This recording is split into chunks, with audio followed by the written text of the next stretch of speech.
Zoomer X. So ang issue nito, so ayaw niya mag-start. Kung start man, parang walang power. Pag sinilinyador, namamatay bigla yung makina. Yan. So galing na ito sa ibang shop. So pinalitan daw ng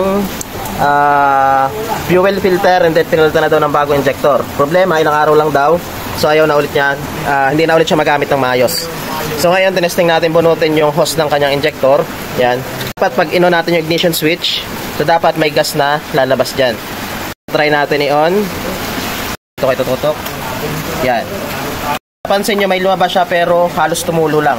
So pag ganyan po nalabas na gas sa inyo, ibig sabihin, mahina na yung inyong fuel pump. Kasi hindi yan maglalabas ng magandang gasolina sa injector nyo. Kakapusin niya ng pressure para lumabas mismo yung gas niya dito sa inyong injector. Yan gagawin natin. So kakalasin natin to and then check natin yung kanyang fuel pump. Okay, update dito sa ginagawa natin na the Zoomer X. Tatanggalan natin yung cover niya dito sa kanyang fuel tank.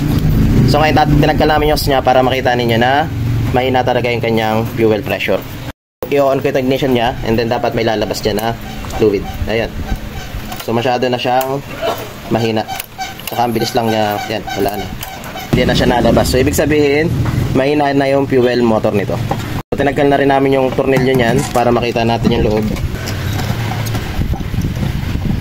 Ayan, parang puno siya ng kalawang. Ayan, yan na. Okay, nabunatan namin yung kanyang fuel pump. And then yung filter niya, mapansin nyo, yan, puro kalawang. Yan. So malamang yung fuel pump niya kaya mahina na yung buga. So nakahigop na rin siya ng mga kalawang. Kasi itong filter niya, punong-puno na ng kalawang. Yan. Okay. So ngayon, ang mangyayari niyan, i-drain namin itong kanyang fuel tank para mataggal yung mga kalawang sa sigurado yung patigas nito, puro kalawang na. Yan.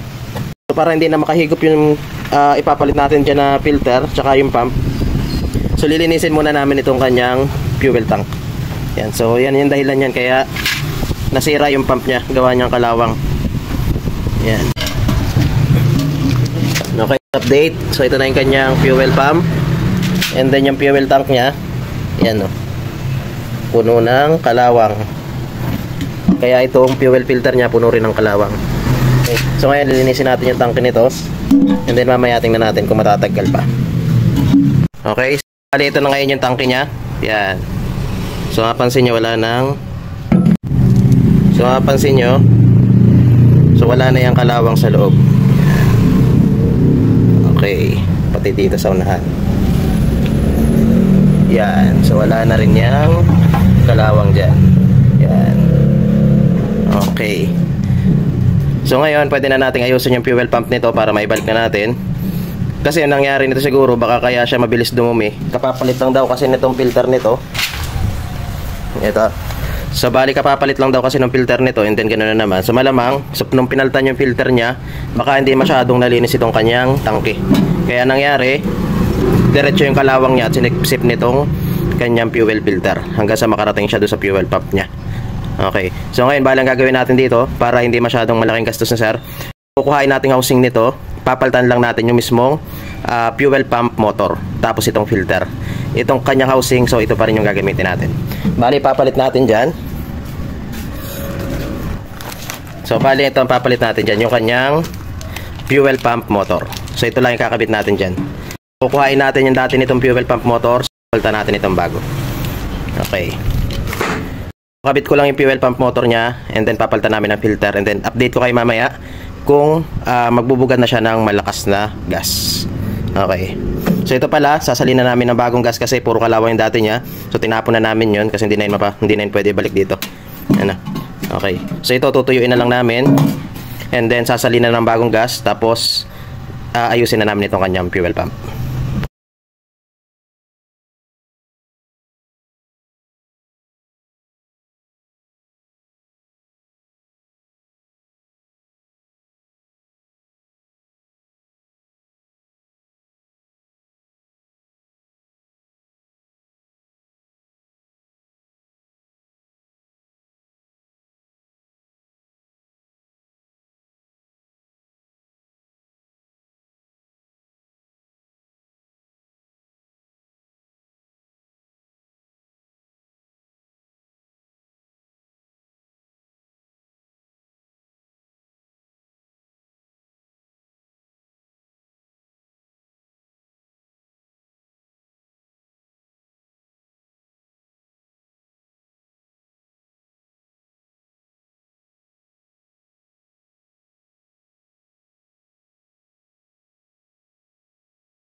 Okay, update. Bit na natin yung fuel pump niya. So ngayon try natin siyang buhayin. Tapos compare natin dun sa before natin siya inayos. Yung ignition switch niya dapat malakas yung gas na lalabas dyan. Yun no. Yan, tsaka medyo matagal. So yun yung normal niya dapat. So ipapakita ko na lang yung video nung before natin siya ayusin. Yan. Yun no. Yan, tsaka medyo matagal. Tapos ngayon, so dati kasi nung una natin siyang kinalas, hindi natin siya ginamitan ng fuel pressure gauge kasi kita na agad natin na mahina yung pressure niya. So ngayon lalagyan natin siyang fuel pressure gauge. Dapat yan ay aabot ng nasa 40 PSI. So yun ang normal PSI ng Honda.